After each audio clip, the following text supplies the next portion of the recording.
नमस्कार, मी विजया वाघ। VIP लालबागचा राजा तुमच्या मनातील बोलणारा आजचा हा व्हिडिओ असणार आहे।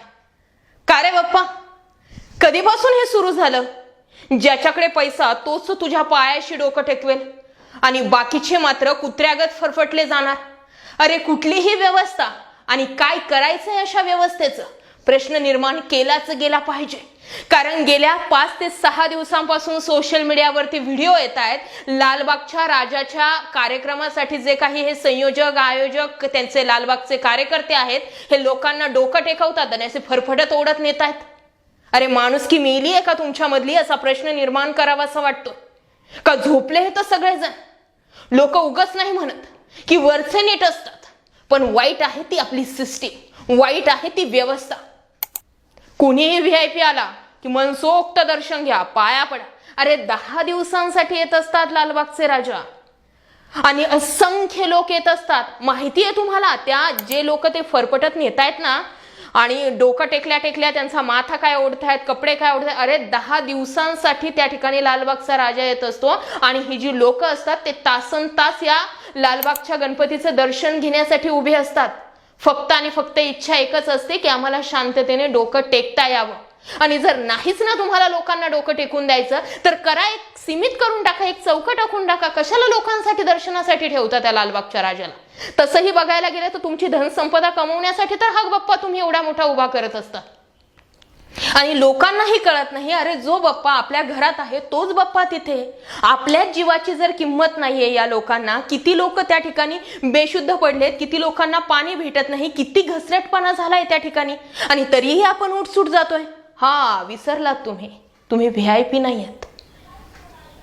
आज मला या मुद्द्यावरती बोलायचंय। कदाचित बऱ्याच जणांना हा मुद्दा कडू वाटेल, कदाचित बऱ्याच जणांना असं वाटेल की काहीही बोलते, पण हो, मी स्वतः त्या ठिकाणी दर्शनाला गेलेले नाही। माझा नमस्कार येथूनच आहे लालबागच्या राजाला, पण जे लोक त्या ठिकाणी गेलेले आहेत त्यांच्यासाठी माझ्या या प्लॅटफॉर्मच्या माध्यमातून मला आवाज उठवायचा आणि माझ्यासारखे असे असंख्य आवाज आहेत जे सोशल मीडियावर उचलताना दिसतायत। आज याच विषयावर बोलूयात। असं म्हणतात ना की देवाच्या दारी कुणीही आपलं परख नाही, लहान मोठं नाही, गरीब श्रीमंत नाही, पण हे फक्त देवापाशी, तिथल्या व्यवस्थेसाठी नाही। देवाकडे कसलाही भेदभाव केला जात नाही, परंतु लालबागच्या राजाच्या दरबारी यापेक्षा उलट दृश्य दिसते। तासन तास लांबलचक रांगेत उभा असलेला गणेश भक्त मोठ्या कष्टातून लालबागच्या राजाच्या चरणी माथा टेकतो आणि तेवढ्यात तेथील स्वयंसेवकांकडून अक्षरशः त्यांची गचांडी पकडून त्यांना बाजूला ढकलण्यात येते। यात मात्र तो भाविक, महिला आहे की ज्येष्ठ नागरिक आहे असा कुठलाच विचार केला जात नाहीये। त्याचा पार पाणउतारा केला जातोय। राजाच्या चरणी आपलं गारानं घेऊन आलेला भाविक जाता जाता सोबत अपमान आणि काहीतरी दुखापतच घेऊन जातोय। राजाच्या दर्शनासाठी आलेल्या गणेश भक्ताला असली वागणूक नक्कीच अपेक्षित नसते। स्वतःसाठी मागणं मागायला आलेला गणेश भक्त लालबाग मंडळाच्या पदाधिकाऱ्यांनाही चांगली बुद्धी दे आणि पुढील दर्शन सुखा समाधानानं होऊ दे हे मागणं देखील आता नक्कीच मागत असेल, यात शंका नाहीये। दरवर्षी गणेश उत्सवात लालबागच्या राजाच्या दर्शनाला महाराष्ट्रातून नव्हे तर देशभरातून भाविक मुंबईत दाखल होत असतात। आपल्या लाडक्या गणरायाची एक झलक बघता यावी म्हणून तासनतास हे भाविक उपाशी पोटी रांगेत थांबून बाप्पाचं दर्शन घेत असतात। रांगेत उभं असताना ज्येष्ठ तसेच महिलांना मोठ्या त्रासाला सामोरं जावं लागतंय आणि ऐनवेळी गर्दी उफाळ्यानं चेंगराचेंगरीच्या घटना देखील याआधी दाखल झालेल्या आहेत। हे सर्व काही विसरून भाविक आपल्या लाडक्या बाप्पाच्या दर्शनाला उत्साहात मग्न होत जातात, परंतु दुसरीकडे मात्र VIP आणि VIP लोक एका मिनिटात बाप्पाचं दर्शन घेऊन मोकळे होतात। सोबत जखमेवर मीठ सोडावं अशा पद्धतीने रांगेत उभ्या असलेल्या भाविकांना अभिवादनही करतात। त्यामुळे लालबागचा राजा केवळ श्रीमंतांचाच आहे की गरिबांचाही आहे असा प्रश्न निर्माण झालेला आहे आणि तो प्रश्न तेथील असंख्य भाविकांना पडतोय। राजकारणी, चित्रपटातील कलाकार, उद्योगपती अशा अनेकांना थेट राजाच्या गाभाऱ्यापर्यंत आणि मनाला पटेल तेवढ्या वेळ थांबून आरामात दर्शन घेता येतंय। अहो सामान्य भाविकांची तेवढीही अपेक्षा नाहीये, परंतु रांगेत तासन तास थांबलेल्या भाविकांना किमान काही सेकंद तरी तुम्ही हात जोडून डोकं टेकवून सन्मानपूर्वक दर्शन घेऊ देणार आहात की नाहीत? गणेश भक्त हात जोडतो की न जोडतो तेवढ्यात तेथील आडदांड स्वयंसेवकांकडून त्याची गचांडी पकडून त्याला अक्षरशः ढकलून दिलं जातं. बरं, ही मुजोरी केवळ आजची नाहीये, तर वर्षानुवर्ष हेच घडत आलेलं आहे. त्यामुळे भाविकांनी लालबागच्या राजाच्या दर्शनाला जावं की स्वतः अपमान करून घेण्यासाठी जायचंय, हा प्रश्न निर्माण झाला. लालबागच्या राजाच्या पदाधिकाऱ्यांनी याकडे दुर्लक्ष केलं असलं तरी स्थानिक पोलीस प्रशासन व लोकप्रतिनिधीही या विषयावरती मूग गिळून गप्पच आहेत की. दर्शनासाठी गणेश भक्तांची होत असलेली कुचंबना सर्वच जण डोळे मिटून गपगुमान सहन करतात.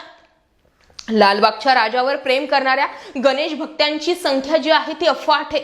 परंतु मंडळाचे पदाधिकारी व स्वयंसेवकांमुळे हा जनसागर आटला तर काय होणार, हा प्रश्न पडू द्या की. हा प्रश्न देखील मंडळाच्या पदाधिकाऱ्यांना शिवला नसेल का असा प्रश्न आहे. मंडळाला 10 दिवसात लाखो रुपयांची देणगी प्राप्त होत असते.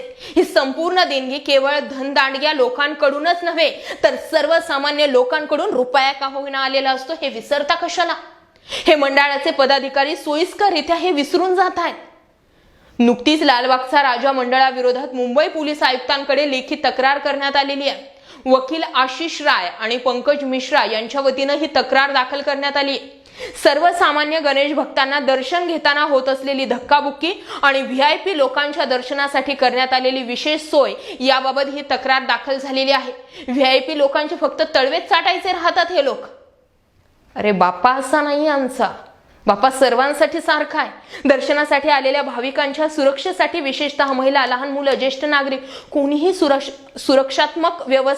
कुणासाठीही सुरक्षात्मक व्यवस्था करण्यात आली नसल्याचं या तक्रारीत म्हटलंय. लालबागच्या राजाच्या दर्शनासाठी आलेल्या एका युवतीला भोवळ आले असल्याचा व्हिडिओ नुकताच मोठ्या प्रमाणावर व्हायरल झाला. याही वेळी आजूबाजूला भाविकांकडून युवतीची मदत करण्यात आलेली होती. प्रचंड गर्दीमुळे चेंगराचेंगरी, भोवळ येणं असे प्रकार होण्याची दाट शक्यता असते. त्यामुळे भाविकांना तात्काळ वैद्यकीय मदत मिळावी याची सोय असणं महत्वाचं आहे, परंतु तसं होताना दिसत नाहीये. त्यामुळे यापुढे लाडक्या बाप्पाच्या दर्शनासाठी यावं की नाही असा विचार सर्वसामान्य गणेश भक्तांना पडला. माननीय महाराष्ट्र राज्याचे मुख्यमंत्री एकनाथ शिंदे साहेब, पंढरीला दर्शन घ्यायला जाताना सुद्धा अशाच पद्धतीची भाविकांची गर्दी असते. त्यासाठी तुम्ही 3 दिवस अगोदर पंढरपूर गाठलेलं होतं. विनंती इतकीच की ते एकनाथ शिंदे जेव्हा आम्ही विठ्ठलवारीच्या वेळी बघितले तेच एकनाथ शिंदे आताही दिसू द्या. लालबागच्या राजाचं दर्शन घेण्यासाठी व्यवस्थित सोय जर तुम्ही करून दाखवली तर तो बाप्पा तरी किमान तुम्हाला पावे. हा राग, हा रोष यासाठी नाहीये. मी यासाठी कोणा एका व्यक्तीला अजिबात दोषी ठरवत नाही. मला राग सगळ्यात जास्त येत आहे ते लालबागच्या राजाचे जे स्वयंसेवक आहेत. अहो, ते पाया पडणारे व्यक्ती, म्हणजे लालबागचा राजा तुमच्यावर किती प्रसन्न होईल माहित नाही, पण त्या पाया पडणाऱ्या व्यक्तींचा किती तळतळाट तुम्ही घेतायत. ते काही तुम्हाला चांगला आशीर्वाद देऊन जात नाहीयेत. आणि कशासाठी एवढं? चित्रपट सृष्टीतील नेते येतात. काल परवा वरुण धवन आलता, त्यानंतर शिल्पा शेट्टी आलेली होती, त्यानंतर तो कार्तिक. किती मस्त आरामात या दर्शन घ्या, का तर त्यांना मोठं करणारे आम्हीच महाशय आहोत. चित्रपट सृष्टीतील किती मोठमोठे कलाकार आहेत ते. शेवटी राजकारण्यांची तर वेगळ्याच पद्धतीची त्यांच्यासाठी तर कार्पेटच आखलेलं असतं. आणि आम्ही जनता यांना मोठे करणारे खातोय धक्क्या बुक्क्या, लाथ्या काठ्या. काय वाटतं या व्हिडिओवरती, या मुद्द्यावरती आवाज मी उठवला योग्य आहे की चूक आहे? कमेंट करा. इतका व्हिडिओ शेअर झालेला पाहिजे की प्रत्येक राजकीय व्यक्ती आणि थेट वरची सिस्टीम सुद्धा हल्ली पाहिजे. त्यासाठी एवढा पोटतिडकीने हा व्हिडिओ केला. जय महाराष्ट्र पब्लिक.